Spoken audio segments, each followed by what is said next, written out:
Welcome to the Estate Made Simple podcast with Jenna Carbello and Gordon Vanderleek.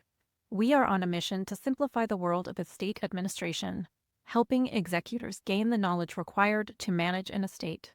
Please note, the following is for informational purposes only and is not to be considered legal, tax, or financial advice.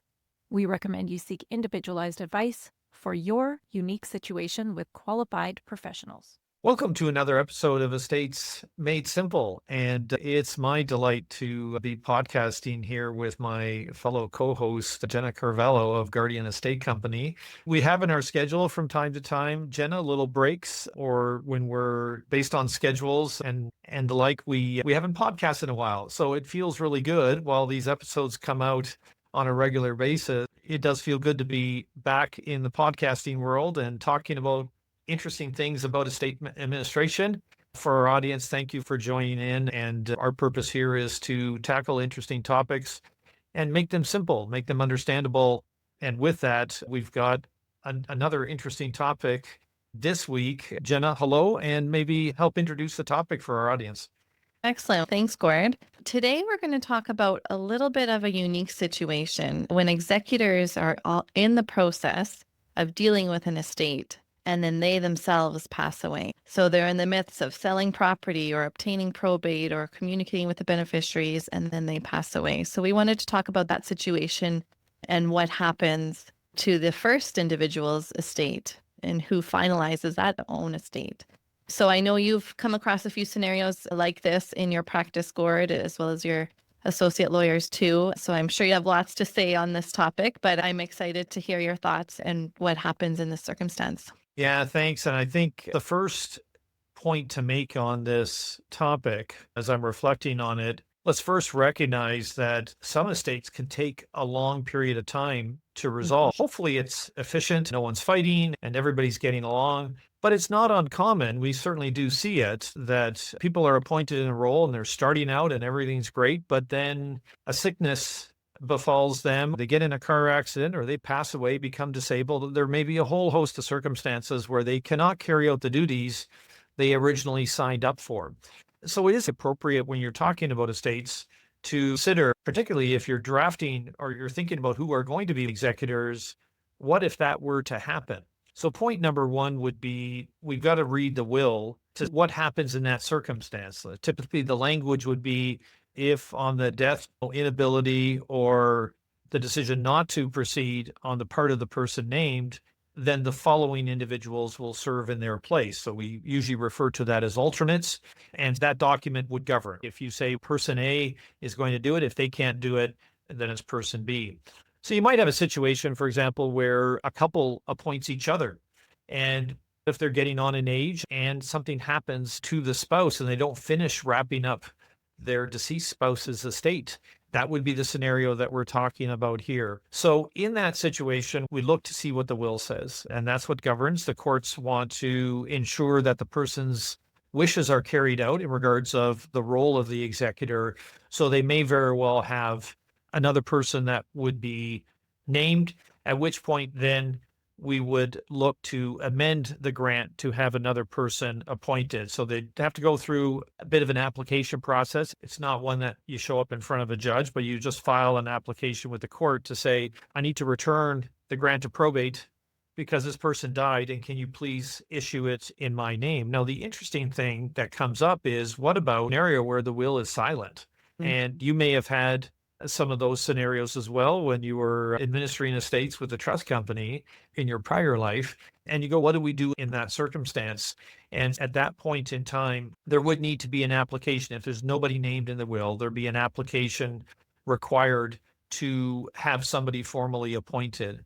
Now, the Estate Administration Act would be applicable, and they have rules about who has priority to apply in general, leaving aside some unusual circumstances regarding there's a minor and the public trustee has to be involved and other things of that nature, that it'll fall to the residual beneficiaries, not the people who have named gifts and specified amounts of money, but the residual beneficiaries, those who are receiving a certain percentage of the estate. They all have to agree. Now, as you mentioned, in some files that we've had, the number of residual beneficiaries can be quite large. And trying to get everybody to agree on what it should be can be quite a challenge. So it does point to the fact that hopefully from a planning perspective, this is all dealt with. And I usually advise clients, the more alternates you can name, the better, because you don't know what circumstances are there. But a further application would be required on the consent of the residual beneficiaries to nominate a new person if the will is silent. I think this highlights the need to have executors that are younger than the testators, because that I could just imagine the time lag in between all these court applications. First executor passes away, second executor needs to step up and get the grant of probate as well. And in the meantime, who's in charge? Who's monitoring all the assets? Who's ensuring the bills are paid?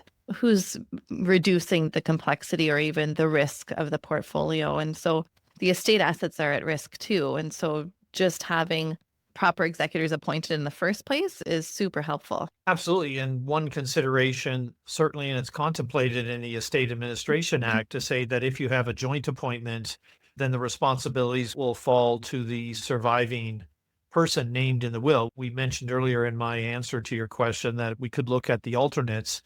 This scenario would also have some advantages if there was a joint appointment and a built-in alternate, and they would automatically step into that role, and they probably already have been, but they're doing it together. So you could appoint a couple, for example. If something happens to one of them, then the other would carry on. So that's certainly a consideration on that basis.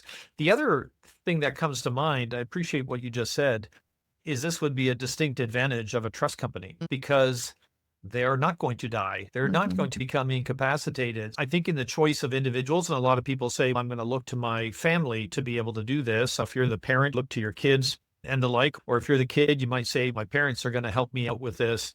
What if something happens? So yeah, if you pick somebody who is a generation below you, that would give you certainly a little more longevity than picking a generation above, for example. And that's a relevant consideration. I guess the other thing would be making sure you have good alternates and then checking on that regularly, because if you put a good plan in place, but then you don't look at that for 20 years, there's a higher risk that these people will have passed away or are not willing to do it anymore or can't do it anymore, right? So checking in with your executors to make sure they're willing to serve and thinking through the backup plan, you're more likely to end up with the executor that you want in that unfortunate circumstance. But as you say, it's really going to make a material impact on how quickly the estate gets resolved. Of course, I've already mentioned applications to court. Then there's increased legal costs. That's less for the beneficiaries, right? So it would be important to think this through, making sure it's there, and then having the appropriate persons named in those circumstances. Absolutely. And we hope our listeners got some value out of today. If you're acting as an executor, just something to think about and keep in mind, but also from the planning perspective, when you're choosing your executors, choose wisely, ensure they're available and able to act when the time comes. And the last thing I'll mention too, Gord, is lots of people don't know they're appointed as an executor. So if you're listening to this, please ask your executor if they're willing to act. Notify them at the very least so that they are able to say yes or no before the time arises.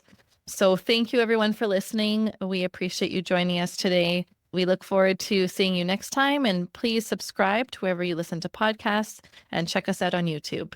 Thank you. Thank you.